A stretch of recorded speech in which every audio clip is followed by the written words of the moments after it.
विद्यार्थ्यांनो, आज आपण आंतरराष्ट्रीय विपणनास निर्यात व्यापारास सहाय्यभूत संस्था म्हणजे विदेशी व्यापार आपण पाहिलेला आहे. दोन देशांमध्ये जो व्यापार चालतो त्याला आपण विदेशी व्यापार असं म्हणतो. आणि विदेशी व्यापारापासून आपल्याला परकीय चलन प्राप्त होते आणि त्या परकीय चलनापासून आपण काय करतो की आपल्या देशामधला जो विकास आहे तो विकास आपण करतो. कारण परकीय चलनापासून आपण इतर देशापासून अद्ययावत अशा प्रकारची यंत्रसामग्री खरेदी करतो आणि ती यंत्रसामग्री आपल्या देशामध्ये ज्या इंडस्ट्री एरिया आहे किंवा जे उद्योगधंदे आहेत त्या उद्योगधंद्यामध्ये अद्ययावत अशा प्रकारची यंत्रसामग्री वापरून आपल्या देशाचा विकास आपण करत असतो. अद्ययावत अशा प्रकारची यंत्रसामग्री देशात आणल्यामुळे जे बेरोजगारीचा प्रश्न आहे तो सुद्धा मोठ्या प्रमाणावर सॉल्व्ह होऊ शकतो. अशा पद्धतीने विदेशी व्यापार आपण पाहिलेला आहे. आज आपण पाहणार आहोत आंतरराष्ट्रीय विपणनास निर्यात व्यापारास म्हणजे आंतरराष्ट्रीय विपणन जे केलं जाते आणि जो निर्यात व्यापार आपण करतो, इतर देशांना जे माल आपण निर्यात करतो त्या निर्यात करण्यासाठी व्यापाऱ्यांना उद्योगधंद्यांना सहाय्यभूत करणाऱ्या कोणकोणत्या संस्था आपल्या देशामध्ये उपलब्ध आहेत त्यांचा अभ्यास, त्यांच्यावर चर्चा आज आपल्याला या ठिकाणी करायची आहे. विद्यार्थ्यांनो, agencies helping international marketing export trade हे जे एजन्सीज आहेत ह्या कोणकोणत्या एजन्सीज आपल्या देशामध्ये आहेत ते आपल्याला पाहायचं आहे. तर बघा, आंतरराष्ट्रीय विपणनातील कार्यप्रणाली दीर्घावधीची, गुंतागुंतीची व त्यात तंत्रज्ञानाच्या किंवा तज्ज्ञांच्या सेवेची गरज आपल्याला भासते. आंतरराष्ट्रीय विपणनात सहाय्यभूत करणाऱ्या अनेक संस्था राष्ट्रात आणि परराष्ट्रात स्थापन झालेल्या आपल्याला दिसून येतील किंवा आहेत. या संस्था आयात निर्यातकास विपणन विषयक सल्ला, मार्गदर्शन, आंतरराष्ट्रीय वित्त इत्यादी बाबत मदत करत असतात. या संस्थांच्या सहाय्यानेच विपणन विषयक व्यवहार कार्यक्षमतेने पूर्ण करण्यास मदत होते. तर अशा प्रकारे आंतरराष्ट्रीय विपणनात सहाय्यभूत करणाऱ्या काही महत्त्वाच्या संस्था आहेत. त्या संस्थांचा ज्या हेल्पिंग करणाऱ्या इंटरनॅशनल मार्केटमध्ये ज्या एजन्सीज आहेत ज्या एक्सपोर्ट ट्रेडसाठी हेल्प करतात त्यांचा अभ्यास आपण करणार आहोत. तर सुरुवातीला नंबर 1 पहिली जी संस्था आहे ती आहे आंतरराष्ट्रीय संस्था, ज्याला आपण इंटरनॅशनल एजन्सीज असे म्हणतो. तर ही जी आंतरराष्ट्रीय संस्था आहे, आंतरराष्ट्रीय व्यापार संस्थेची वृद्धी म्हणजे वाढ व विकास होण्याच्या दृष्टिकोनातून आंतरराष्ट्रीय संस्थाद्वारा मोठ्या प्रमाणावर व पुरेसे संशोधन कार्य करण्यात आलेले आहेत. त्यात प्रामुख्याने इंटरनॅशनल ट्रेड सेंटर, ज्याला ITC म्हणतो, इंटरनॅशनल ट्रेड सेंटर, त्यानंतर United nations industrial development organisations, ज्याला म्हणतो आपण UNIDO आहे ना, त्यानंतर United national conference of trade and development, ज्याला UNCTAD अनकॅडेड म्हणतो आपण. त्यानंतर आहे general agreement on tariff and trade, ज्याला GATT म्हणतात आपण, GATT. आणि आणखी एक संस्था आहे बघा, economic commission for Asia and for east, economic commission for Asia and for east, त्याला इंग्लिशमध्ये शॉर्टकट आहे ECAFE. तर अशा प्रकारे ह्या विविध प्रकारच्या इत्यादी प्रकारच्या संस्था ज्या आहेत, ह्या इंटरनॅशनल एजन्सीज, आंतरराष्ट्रीय संस्था आपल्या देशातील निर्यातकांना मदत करत असतात. आणि म्हणून ह्या संस्थाद्वारे करण्यात आलेल्या संशोधन कार्यामध्ये निर्यात बाजारपेठेसाठी लागणारी प्राथमिक माहिती, वस्तूसंबंधी आकडेवारी, विकसनशील राष्ट्रांची विपणन विषयक परिस्थिती व माहिती इत्यादी इतर आवश्यक माहिती आपल्याला उपलब्ध होते. यानंतर दुसरी संस्था आहे बघा, chamber of commerce. Chamber of commerce जी आहे, विविध राष्ट्रातील किंवा विविध देशातील चेंबर ऑफ कॉमर्स आणि व्यापारी संघटना या त्यांच्या देशातील विपणन प्रणाली व पॅटर्न, योग्य मध्यस्थांची शिफारस व आंतरराष्ट्रीय विपणनाशी निगडीत माहिती इत्यादी समर्पक माहिती निर्यातकास पुरवितात. निर्यातदारास माल उत्पत्तीचा दाखला आयातदारास पाठवावा लागतो. असा दाखला चेंबर ऑफ कॉमर्स किंवा मोठ्या व्यापारी संघटनांकडून दिला जातो.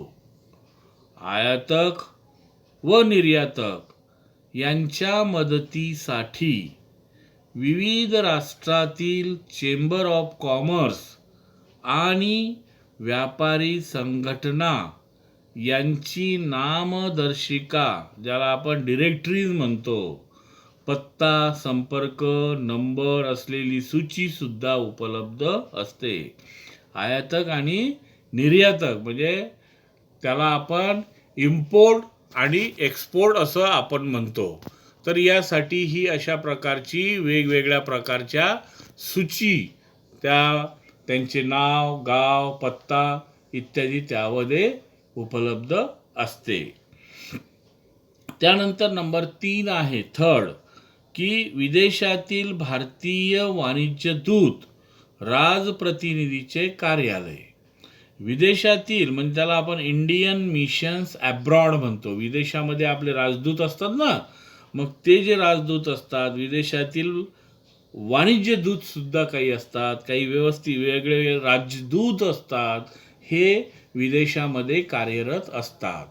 तर विद्यार्थ्यांनो बघा, हे जे विदेशामध्ये राजदूत आपले कार्यरत असतात, तर या राजदूतामार्फत सुद्धा फंडिंग एजन्सीज ज्या आहेत ह्या हेल्पिंग करत असतात, कार्यरत असतात.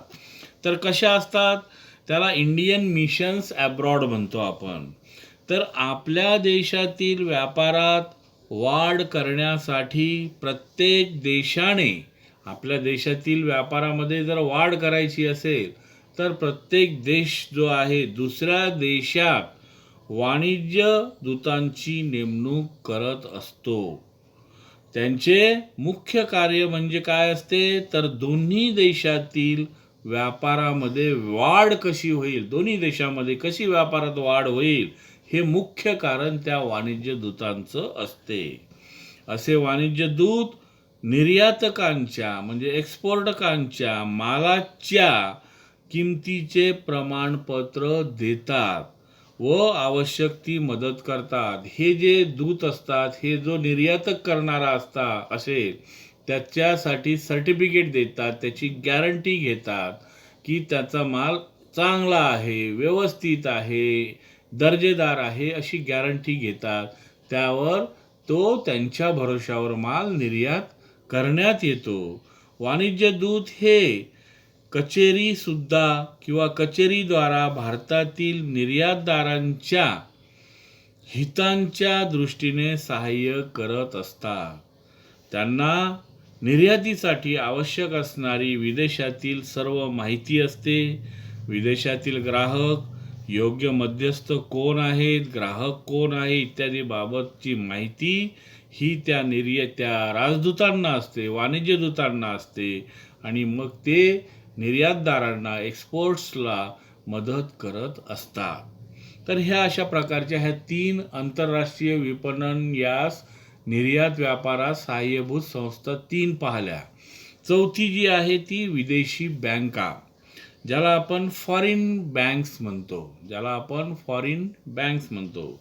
आंतरराष्ट्रीय व्यापाराला मदत करणे हा या बँक स्थापन करण्यामागचा उद्देश असतो.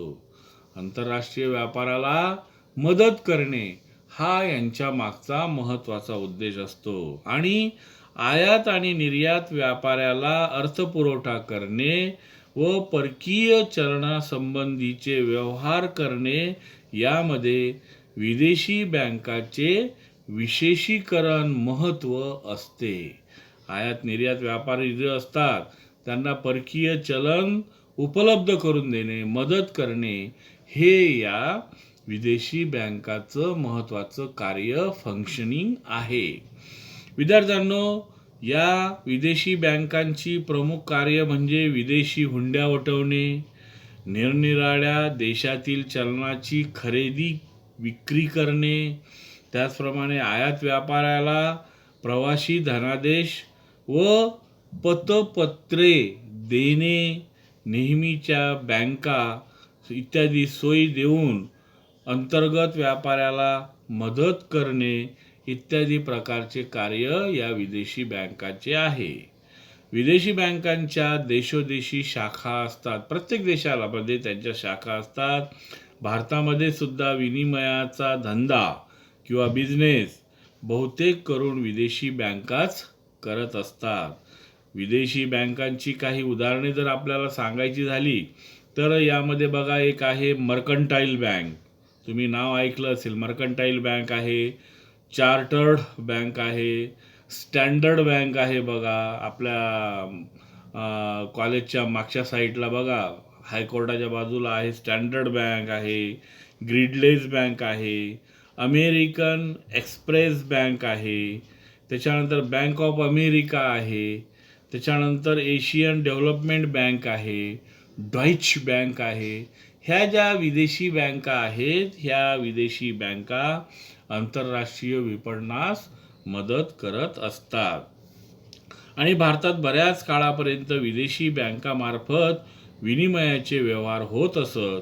अलीकडे मात्र मुक्त व्यापार व खुली जागतिक बाजारपेठ यामुळे विदेशी विनिमयाचे व्यवहार करणाऱ्या भारतीय व विदेशी बँका मोठ्या संख्येने आढळतात. यानंतर आहे बघा विद्यार्थ्यांनो, 5वी बँक आहे किंवा पाचवी जी संस्था आहे ती आहे राष्ट्रीय बँक. आता राष्ट्रीय बँक म्हणजे साहजिकच त्याला आपण इंग्लिशमध्ये नॅशनल बँक असं म्हणतो. तर ही जी नॅशनल बँक आहे किंवा राष्ट्रीय बँक आहे, तर भारताचा जो आंतरराष्ट्रीय व्यापाराचा जरी मागील 2 ते 3 दशकापासून असला तरी भारतीय बँकांनी विदेशी बाजारपेठेत महत्त्वाचे स्थान मिळवलेले आहे. भारतीय बाजाराचा आंतरराष्ट्रीय बाजारपेठेमध्ये जरी कमी प्रमाणात निर्यात असली तरी मागील 2-3 दशकापासून भारतीय बँकांनी विदेशी बाजारपेठेत फार महत्त्वाचं स्थान पटकावलेलं आपल्याला दिसून येईल. कारण आंतरराष्ट्रीय शाखा उघडण्यात आलेल्या आहेत आणि या बँकांद्वारा जमा केलेली माहिती व त्यांना आलेला अनुभव हे आपण निरनिराळ्या निर्यातकाला विपणन संघटन यामध्ये आपण सांगू शकतो. तर अशा प्रकारे हे जे बँका आहे, ह्या बँका आपल्याला निर्यातकास विविध पद्धतीने अशा मदत करत असतात. यानंतर पाहणार आहोत आपण बघा व्यापारी महामंडळ. व्यापारी महामंडळ जे आहे त्याला आपण म्हणतो ट्रेडिंग कॉर्पोरेशन्स. व्यापारी महामंडळ म्हणजे ट्रेडिंग कॉर्पोरेशन्स. तर भारताचा निर्यात व्यापार वाढावा, भारतातील निर्यातकांना आंतरराष्ट्रीय विपणनविषयी आवश्यक माहिती उपलब्ध व्हावी, त्यांना मार्गदर्शन व सल्ला मिळावा, या दृष्टिकोनातून भारतात स्थापन करण्यात आलेली सार्वजनिक क्षेत्रातील महामंडळे, संस्था महत्त्वाच्या आहेत. यामध्ये 1956 मध्ये निर्यात व्यापारात वाढ होऊन आणण्याच्या दृष्टीने स्थापन करण्यात आलेली स्टेट ट्रेडिंग कॉर्पोरेशन, ज्याला STC आपण म्हणतो, म्हणजे त्याला राज्य व्यापार महामंडळ म्हणतात, ही सर्वात महत्त्वाची संस्था आहे. आणि तसेच project and equipment corporation PEC, handloom and handicraft export corporation HHEC, national small industries corporation NSEC इत्यादी संस्थासुद्धा आंतरराष्ट्रीय विपणनात सहाय्य करत असतात. ह्या स्टँडर्ड संस्था आहेत. ह्या आंतरराष्ट्रीय विपणनामध्ये मोठ्या प्रमाणामध्ये त्यांच्या वस्तू तयार करून निर्यात करणे हा त्यांचा महत्त्वाचा उद्देश असतो. 7वी संस्था आहे बघा, भारतीय व्यापार संघटना.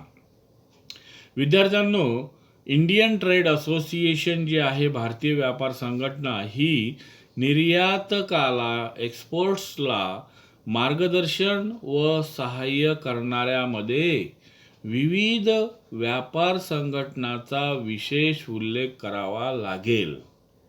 या संघटना निर्यात प्रोत्साहन, सल्लागार मंडळे, वस्तू समित्या, निर्यातगृहे, मध्यवर्ती सल्लागार मंडळ इत्यादींच्या कार्यात एकसूत्रीपणा आणणे आणि त्यांच्या कार्याशी पूरक असे कार्य करणे हे यांचे महत्त्वाचे कार्य असतात.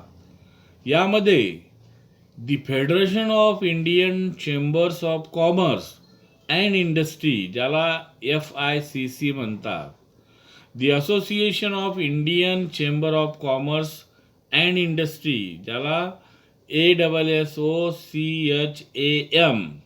असा शॉर्टकट आहे, आणि the federation of Indian exports organisation FIEO, the all Indian manufacturers organisation AIMO, आणि confederation of Indian industry CII इत्यादी प्रकारच्या ह्या व्यापार संघटना आपल्या देशामध्ये उपलब्ध आहेत.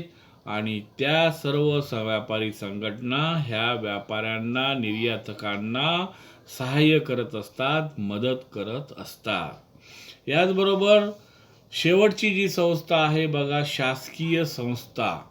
आता ह्या गव्हर्नमेंट एजन्सीजसुद्धा काही उपलब्ध आहेत आणि त्यासुद्धा हेल्प निर्यातकांना करत असतात.